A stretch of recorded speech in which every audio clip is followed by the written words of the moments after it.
Hello, everybody. Welcome back to Curiosity. How are you guys doing? I've been curious, which led me to today's argument, the consequence argument, which was popularized by, boringly enough, big old Peter van Inwagen. It's been a while in it since the last one. Some events, my phone's display got messed up, and as a consequence of that, I had to wait for a new phone to shoot this one. The consequence argument is one of the best, if not the best, argument for incompatibilism, so both libertarians and free will skeptics can keep it in their arsenal. A couple of years back, I dropped a video on determinism argument, which I guess was quite intuitive. The consequence argument is pretty similar, but a lot more formalized, detailed version of the argument, and it is a befitting reply to compatibilism. Anyway, let me go through the informal version of the argument first. Van Inwagen says that if determinism is true, then free will can be defined as the ability to render true propositions false. Freedom of the will is to add to the given past and the laws of nature.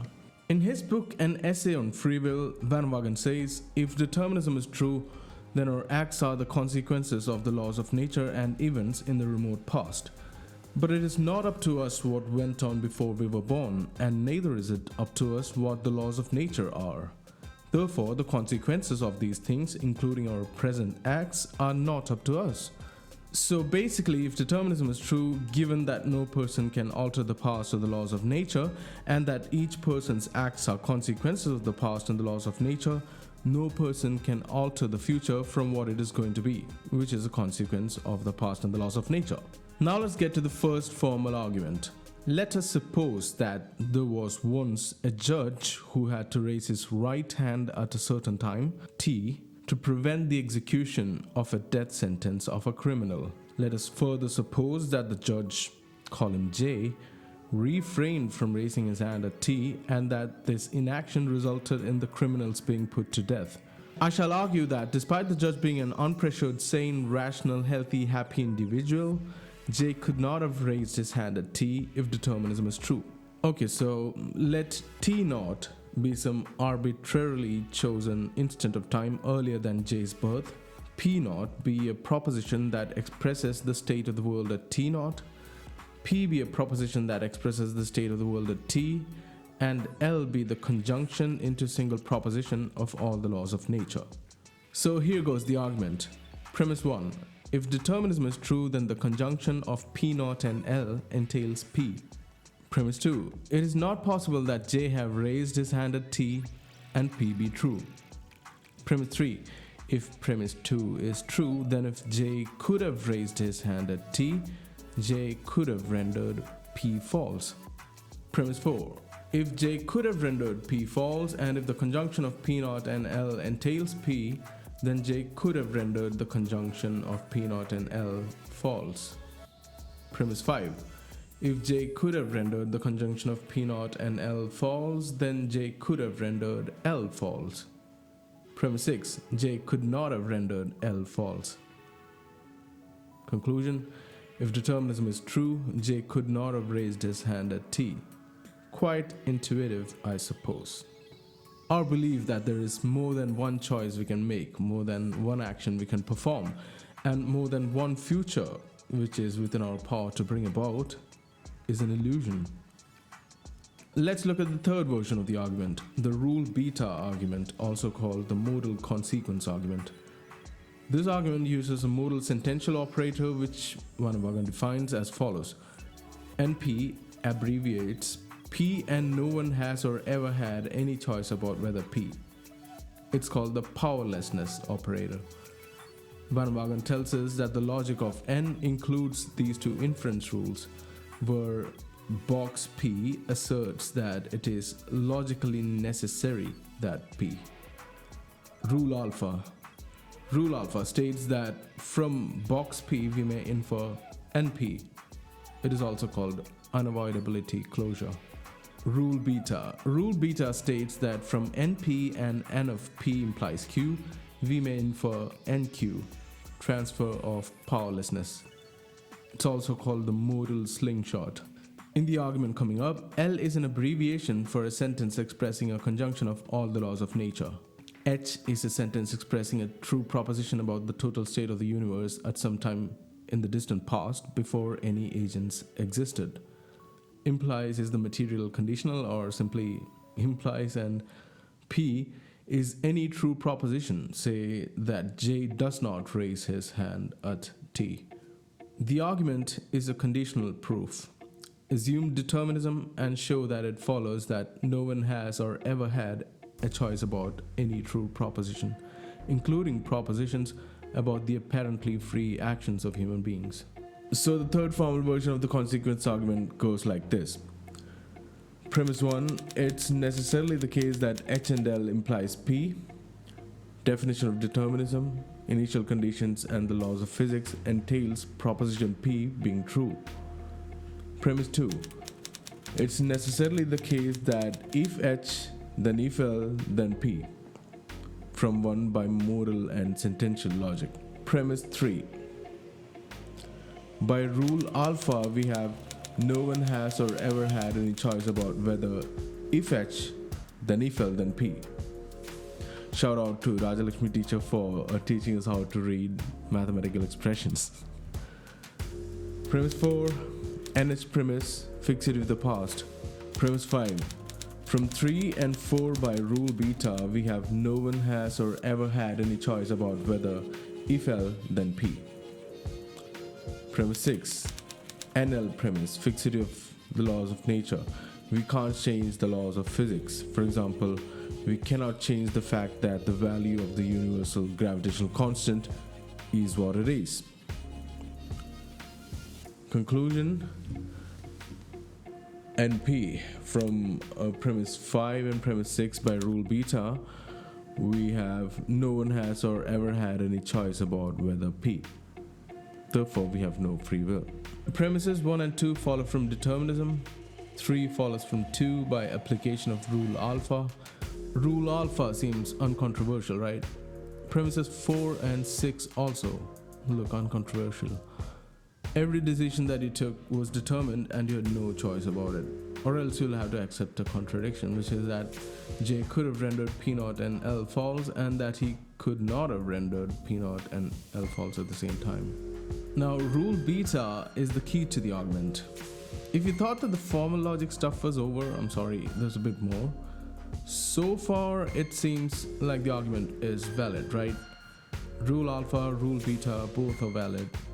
But there's a problem here, and it was pointed out by Mackay and Johnson in 1996, and Van Inwagen admits this in the year 2000. Suppose NP and NQ are both true. It doesn't entail from that the agglomeration N of P and Q is valid. I'll show you how it's invalid. Imagine a fair coin. Suppose I did not toss the coin yesterday but could have done so.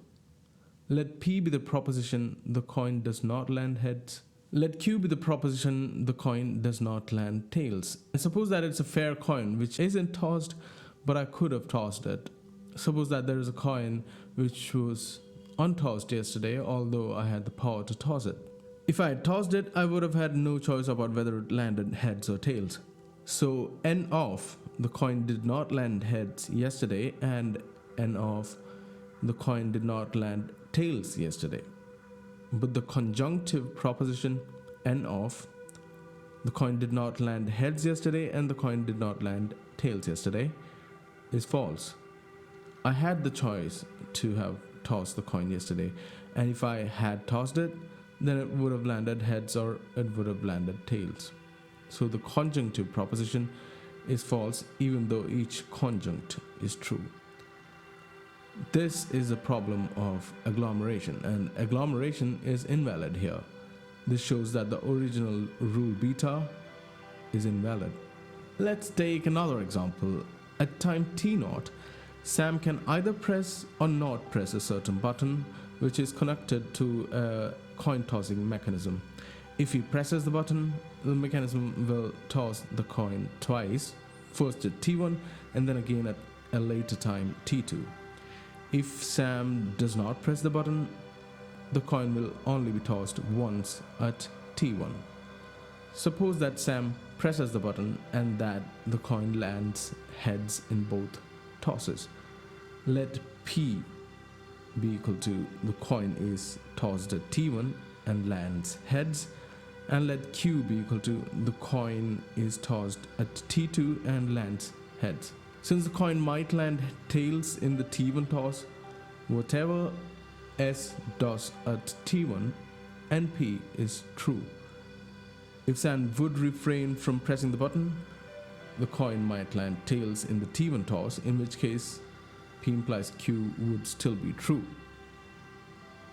Hence, N of P implies Q is true.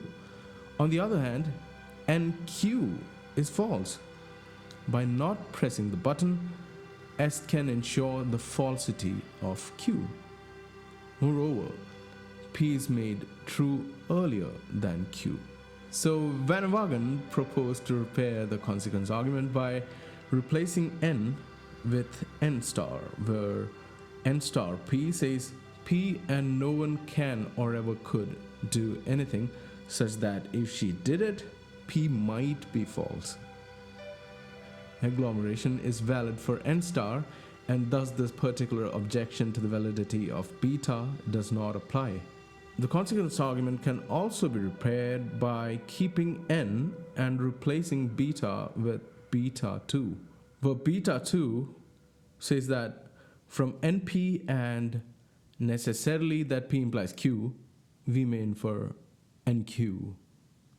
This would yield the following argument. N of L and H, fixity of laws in the past. Box L and H implies P, determinism. Conclusion NP from 1 2 by rule beta. It seems plausible to suppose that there is nothing that we are able to do that might make it the case that either H or L is false, and it seems plausible to suppose that we have no choice about whether H and L. Therefore, we have no free will. In comes David Lewis with his attempt to rescue free will with his so-called local miracle compatibilism, in which he defines free will with his weak ability definition. He says free will is the ability to do something A such that if I were to A miracle would have occurred prior to A. Van Inwagen, in reply to this, says free will in a deterministic world, the argument demonstrates, strictly implies the ability to perform miracles. The compatibilist believes that there are deterministic worlds in which agents have free will. The compatibilist must therefore grant that in all such worlds, all free agents are able to perform miracles. The compatibilist must thus grant that in a deterministic world, freedom is freedom to break the laws.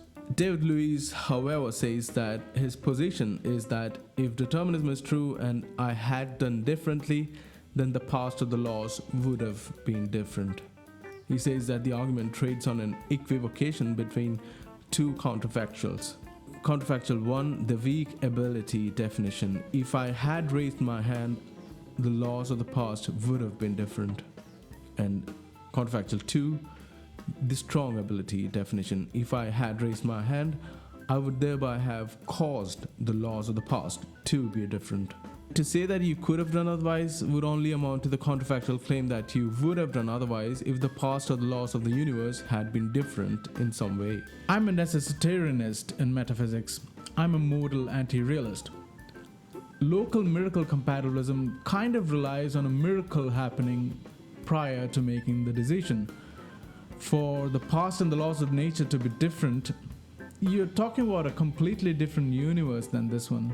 It's just saying that as long as you can imagine a possible universe in which a similar version of you is doing something else than what you're actually doing right now in this universe, you can be said to have free will. Make sense of that. Now, even if you take other possible universes with the same past and the same laws of nature, all propositions would still be exactly the same and you still won't have free will.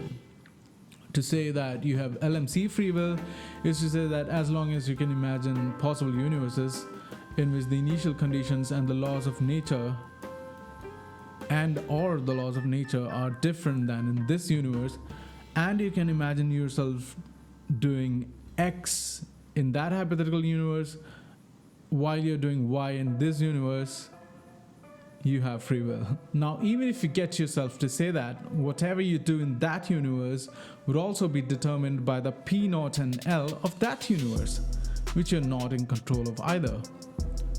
You're not in control of the laws of physics.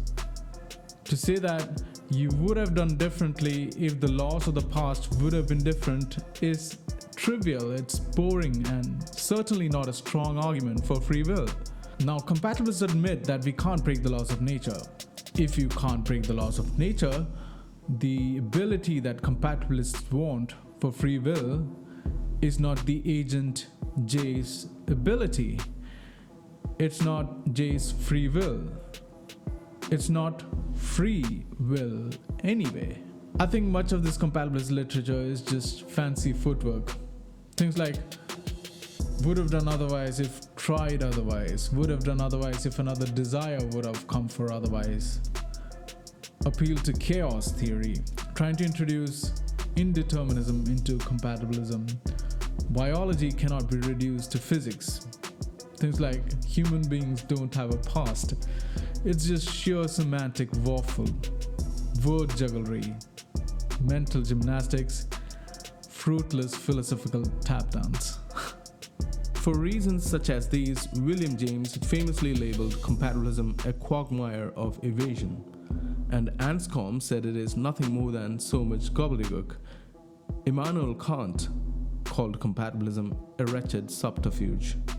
That brings us to the end of this video. For me, consequence argument is one of the best incompatibilist arguments out there. Has this argument convinced you of the lack of free will? Tell me in the comments below. Make it interactive. Like, share, and subscribe. I've been Curiosity. You have no clue how much I've missed sitting behind this mic. I'll see you soon with another argument. Until then, stay tuned and stay curious.